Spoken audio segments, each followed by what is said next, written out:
And we're back here with Miss Hortense Spivey on Let's Talk. And before we go on, you had mentioned about the kids knowing their history and everything. I just want you to know that this past Sunday, some of the kids that you mentor in the Feed the Lambs mentor program were able to get up and talk a little bit about Black history at our Sunday service.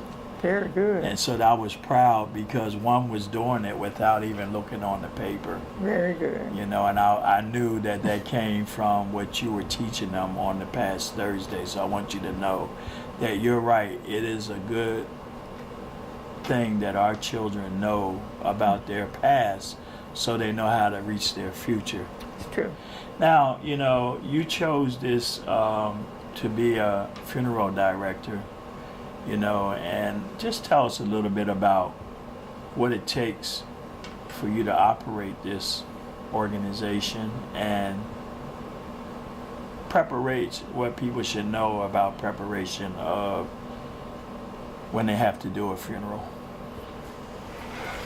Running a funeral home for me, and I can only speak for me, as I said, it's a 24-hour, 7-day-a-week job.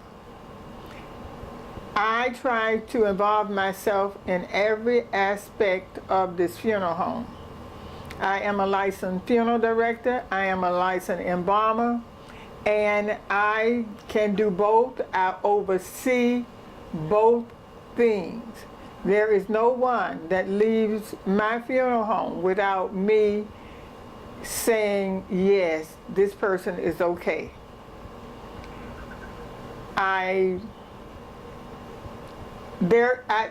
It's a 24-hour job. We don't have an 8-to-5 job here.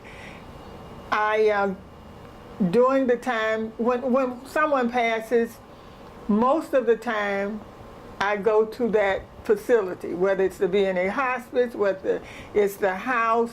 I feel like the family need to see my face at that time. It may be 2 o'clock in the morning, it may be 4 o'clock in the morning, but once I get that call, I get up and I try to get to that family's house. That is the way I was taught, and I think that the families appreciate just seeing me. I believe that families need to understand that they must prepare for death as they prepare for birth, as they prepare for their weddings, as they prepare for anything else. When you're preparing for death, you must understand that you must have the availability of money, whether it is cash, whether it is in insurance. We know that we need insurance. We know that somewhere, sometime, we're going to have to present this to the funeral home. We need to understand that there are so many different kinds of insurance. You have final expenses, there are insurance agents for those. You have whole life insurance, and I am saying whole life. There are insurance agents for that. And then there's also the bank, where you can put up a certain amount of money every month. And when you need it, then you'll have access to it. You need to look at, excuse me, you need to look at where you want your cemetery to be. If you purchase your spaces early, then you're going to pay less money for them. This is something that I tell people all of the time.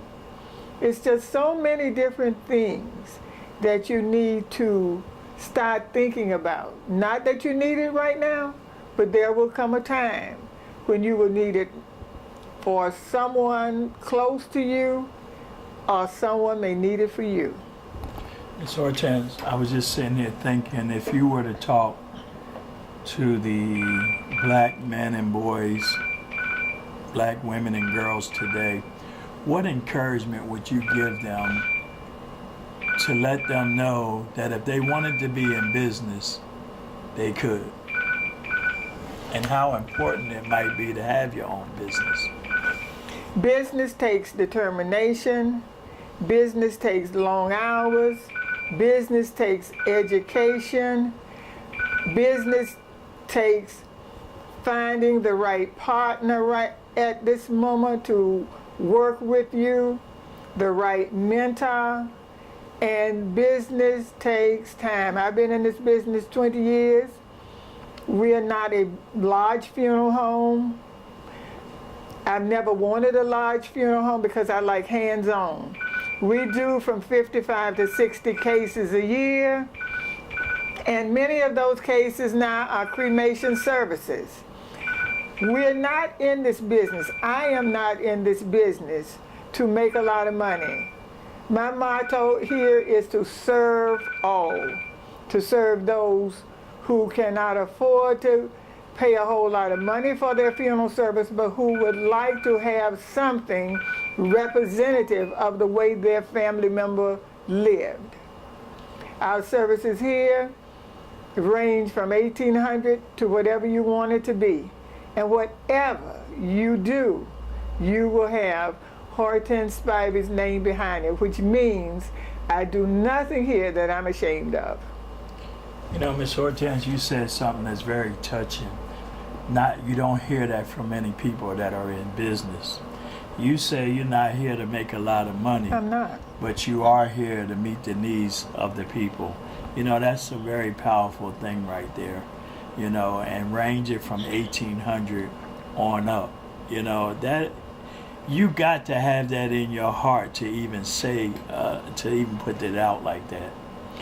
We were taught from my uncle, who died well over 100 years in age, that you do good service. If you do good service, money will come. He was paid a lot of times in eggs and fruit and vegetables, and many years ago it wasn't always money, but he lived a good life. And I've been here 18 years, and I don't drive a Mercedes or a Cadillac, but I live a decent life. And the most important thing is, what will I leave behind? Who have I served? And when I go to bed at night, I'm comfortable to know that I've helped somebody that day, be it counseling, be it working with the family, whatever. That's my goal. And you know, it's amazing. You went way back to even say that sometimes your uncle was paid in eggs and vegetables. He was. You know, that was way back. And now folks are looking for plenty of cash to come in. But you got to have love in your heart and love in your life to do what you just said. We don't all have money. I don't have as much money as I think some people think I might have. But we do not have. Everybody cannot do what they want to do for various reasons.